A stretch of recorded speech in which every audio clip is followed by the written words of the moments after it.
Next question क्या है, a nurse is assessing the apical and radial pulses. ठीक है, दो पल्सेज कर रही है, एक कर रही है एपिकल और दूसरी कर रही है radial.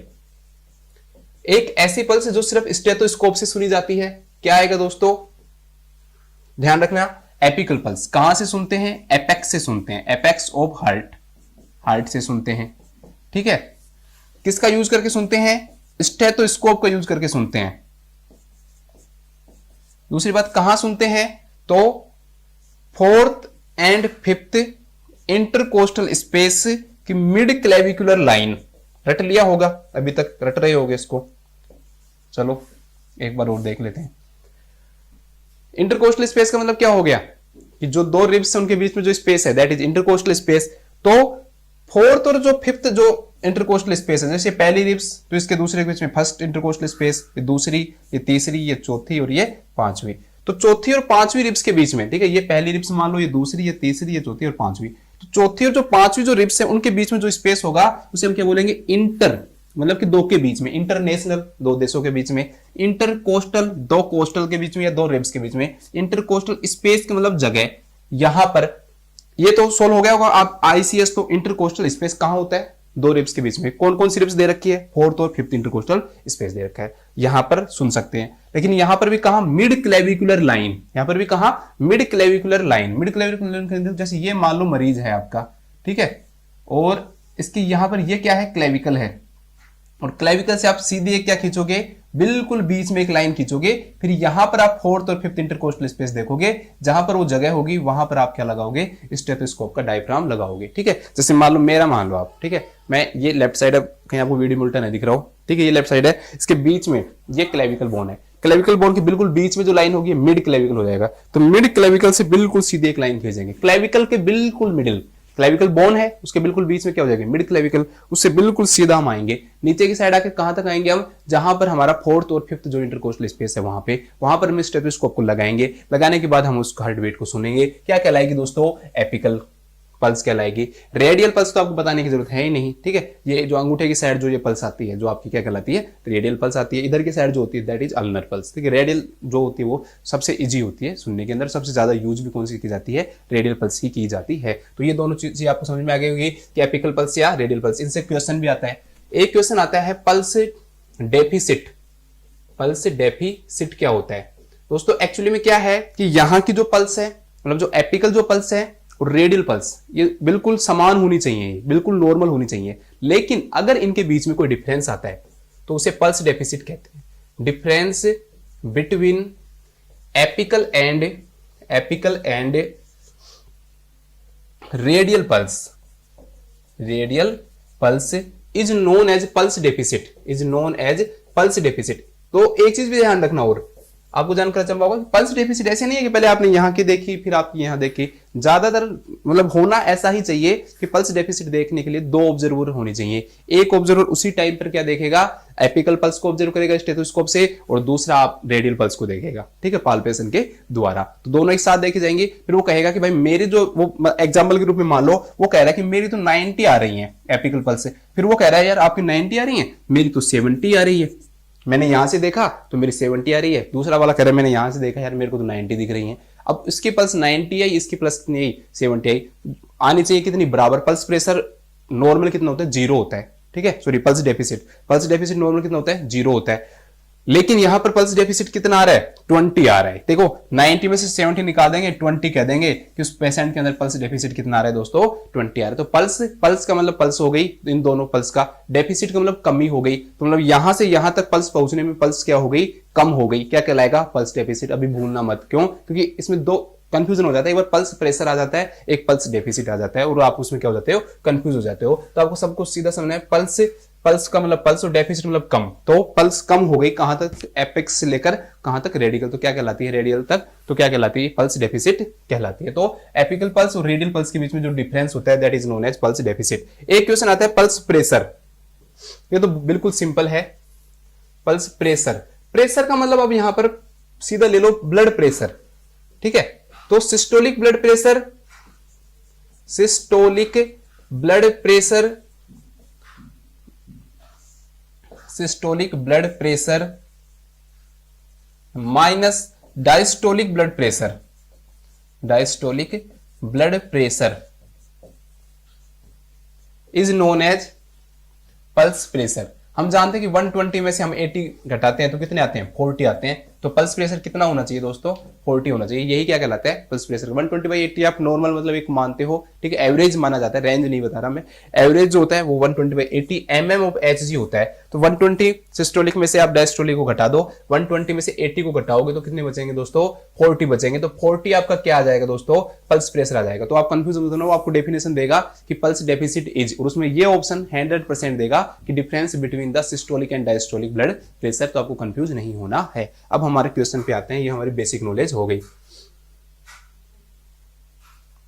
A nurse is assessing the apical and radial pulse of a postpartum client। पहली बात क्या आई, क्लाइंट हमारे पास कैसा है दोस्तों, पोस्टपार्टम है, ठीक है, लेबर के बाद क्लाइंट है। 3 hours after the birth of second child, उसका दूसरा बच्चा हुआ है, उसके 3 घंटे बाद की बात है ये। वो which clinical finding does the nurse expect, ऐसे क्लाइंट के अंदर क्या होगा। तो मैं आपको पहले ही बता देता हूं, ऐसे क्लाइंट के अंदर क्या होता है दोस्तों कि ब्लड वॉल्यूम क्या हो जाता है, ब्लड वॉल्यूम कम हो जाता है, ठीक है, क्योंकि थोड़ा बहुत 500 ml तक वेजल डिलीवरी में नॉर्मल होता है, आपको सबको पता ही है। तो ब्लड वॉल्यूम क्या हो जाता है दोस्तों, कम हो जाता है, जिसके कारण ऐसे क्लाइंट के अंदर हमेशा ध्यान रखना कि जो हार्ट रेट जो होती है ना, वो भी क्या मिलती है, डिक्रीज मिलती है। लगभग कितने दिन के लिए, 10 डेज के लिए, 10 डेज के लिए हार्ट रेट क्या हो जाती है दोस्तों, कम हो जाती है। रीजन क्या है, ब्लड वॉल्यूम का लॉस होना। तो ब्लड वॉल्यूम की लॉस होने के कारण ज्यादातर क्या होता है, हार्ट रेट कम मिलती है। देखो अब ये मत कहना कि इन दोनों में कैसा संबंध है, ये संबंध हो या नहीं हो, लेकिन होता ऐसा ही है कि ब्लड वॉल्यूम भी कम होगा और हार्ट रेट भी क्या होती है साथ में दोस्तों, कम हो जाती है। कितने दिन के लिए कम होती है, 10 डेज के लिए क्या हो जाती है, कम हो जाती है। तो वो क्या कहलाता है, वो नॉर्मल कहलाता है। वो क्या कहलाता है, नॉर्मल कहलाता है ये। तो ब्रेडिकार्डिया कह सकते हैं कि ब्रेडिकार्डिया कंडीशन आती है, नॉर्मल फिजियोलॉजिकल ब्रेडिकार्डिया होता है, वो नॉर्मल होता है, ठीक है, after the birth of second child. अब देखो सबसे पहला है 3D पल्स की पल्स आपको क्या दिखाई देगी दोस्तों, वीक दिखाई देगी। कैसी पल्स दिखाई देगी, वीक दिखाई देगी, बिल्कुल गलत है। वीक पल्स जो 3D जो पल्स होती है ना, देखो पल्स को जब हम नापते हैं ना, तो हम पल्स का क्या देखते हैं दोस्तों, वॉल्यूम देखते हैं कि इसमें कितनी अमाउंट है। अगर बिल्कुल एब्सेंट है ना, एक तो क्या होगी, बिल्कुल एब्सेंट होगी, एक थोड़ी थोड़ी हमको दिखाई देगी कि हाँ थोड़ी सी हमें सुन रही है, 3D वो 3D कहलाएगी, ठीक है। फिर उसके बाद थोड़ी सी हमें दिखाई देती है वो बिल्कुल मतलब न ज्यादा खराब न ज्यादा बढ़िया, तो वो क्या कहलाएगी, नॉर्मल कहलाएगी। फिर थोड़ी सी ज्यादा हाई वॉल्यूम होती है, और फिर सबसे ज्यादा हाई वॉल्यूम पल्स, और फिर सबसे ज्यादा जो होती है, जो बहुत फास्ट ऐसे लगेगी कि जैसे जो पल्स है ना वो फटने वाली है हमारी, तो वो क्या कहलाती है, जैसे हमारी जो आर्टरी है वो क्या है, फटने ही वाली है, वो कहलाती है बाउंडिंग। ऐसे हम एक लेवल लेते हैं, मतलब बिल्कुल आपने फील किया, बिल्कुल नहीं फील हुआ, एब्सेंट हुआ, 0 नंबर दे दोगे। थोड़ा बिल्कुल हल्का हल्का सा हो रहा है आपको, 3D सा, ठीक है, 3D की तरह धागेदार, बिल्कुल कमजोर सी फील हो रही है, +1, ठीक है, न ज्यादा हो रही है न नॉर्मल हो रही है, कितने पॉइंट दोगे, +2 दोगे। हाई वॉल्यूम थोड़ी सी आपको दिख रही है कि यार भरी भरी सी है, मतलब फुलनेस दिखाई दे रही है आपको, +3 दोगे। ऐसी लगे कि बस फटने ही वाली है, बहुत ज्यादा वॉल्यूम अगर आपको दिखाई देगा कि इसमें तो ब्लड बहुत ज्यादा भरा हुआ है, कैसे कहलाती है, बाउंडिंग पल्स कहलाती है। कैसे कहलाती है, बाउंडिंग पल्स कहलाती है, ठीक है। अब देखो 3D पल्स कब आती है दोस्तों, 3D पल्स जब आती है जब बहुत ज्यादा ब्लड लॉस हो जाए, और बहुत ज्यादा अगर ब्लड लॉस होगा मतलब क्या, तो हाइपोटेंशन हो, ठीक है, सीवियर हाइपोटेंशन की कंडीशन हो जाए कि ब्लड का प्रेशर बिल्कुल गिर जाए, या पीपीएच के अंदर, पोस्टपार्टम हेमरेज के अंदर। अगर क्लाइंट को पोस्टपार्टम हेमरेज है ना, लेकिन हमें यहां पर कहीं भी मेंशन नहीं कर रखा, पोस्टपार्टम क्लाइंट जो जरूर कह रखा है, लेकिन पोस्टपार्टम हेमरेज नहीं कर रखा। और पोस्टपार्टम हेमरेज किसे कहते हैं कि नॉर्मल वेजाइनल डिलीवरी में अगर 500 ml से ज्यादा ब्लड लॉस हो जाए, सर्वाइकल जो सिजेरियन जो सेक्शन है उसके अंदर 1000 ml से ज्यादा ब्लड का लॉस हो जाए, और स्ट्रेक्टोमी में 1500 ml का ज्यादा लॉस हो जाए, अगर डिलीवरी के बाद हुई है तो स्ट्रेक्टोमी, ठीक है,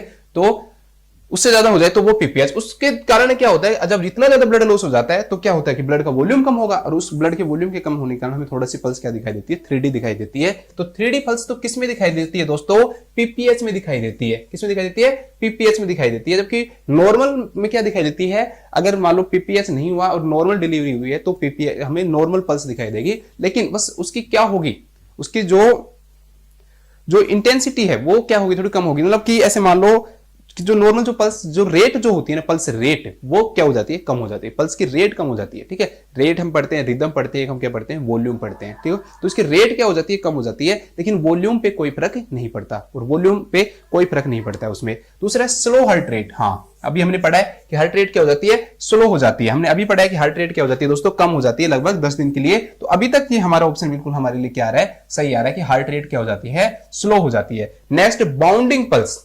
बाउंडिंग पल्स कैसे होगी, बाउंडिंग पल्स तो किसी भी हालत में नहीं होगी। इस ऑप्शन को तो आप वैसे भी आउट कर सकते हो। बाउंडिंग का मतलब क्या होता है कि ब्लड का वॉल्यूम बढ़ना।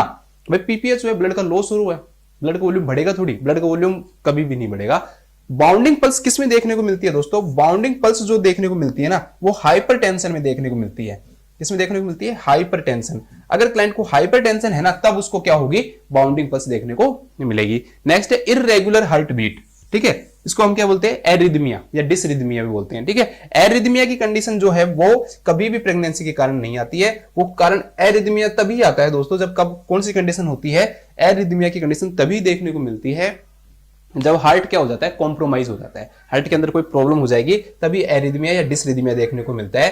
तो नॉर्मल में नहीं हो सकता। तो हार्ट अगर कॉम्प्रोमाइज हो, आपको सब चीजों का रीजन पता होना चाहिए कि भाई 3D पल्स क्यों नहीं आई, क्योंकि 3D पल्स पीपीएस में होती है, नॉर्मल में नहीं होती। स्लो हार्ट बीट हाँ होती है, ठीक है। बाउंडिंग पल्स क्यों नहीं होती, क्योंकि ब्लड का लॉस हुआ है, नहीं कि ब्लड बढ़ा है, हाइपरटेंशन में होती है। इरेगुलर हार्ट बीट किस में होती है, हार्ट जब कॉम्प्रोमाइज होता है तब होती है। ठीक है, ये लेवल भी याद रख लेना। वैसे इतना टफ क्वेश्चन पूछा नहीं जाएगा कि किस में कितना होता है, लेकिन फिर भी आपको अगर याद रहे तो इतना सिंपल ही है ये। पहले एब्सेंट है, फिर थोड़ी सी फील हो रही है, फिर नॉर्मल फील हो रही है, फिर थोड़ा सा वॉल्यूम बढ़ा हुआ मिल रहा है, फिर बाउंडिंग पल्स दिखाई दे रही है। ठीक है, तो इस क्वेश्चन का जो आंसर हो जाएगा दैट विल बी कि हार्ट रेट क्या होती है, नॉर्मल रूप से थोड़ी सी क्या हो जाती है, कम हो जाती है, लेकिन नॉर्मल रेंज में रहती है। ठीक है, रेंज नॉर्मल ही रहती है, इसलिए वो क्या नहीं है, इरेगुलर नहीं है। इस क्वेश्चन का आंसर हो जाएगा स्लो हार्ट बीट।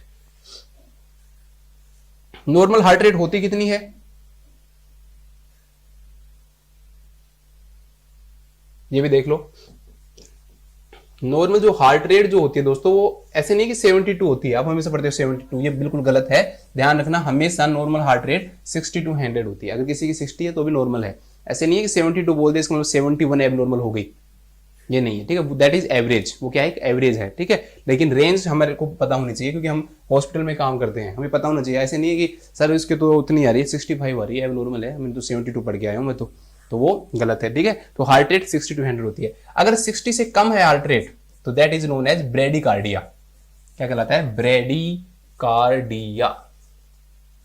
और अगर 100 से ज्यादा है, 100 बीट्स पर मिनट, पूरा बोला करो आप भी, ठीक है, टैकीकार्डिया।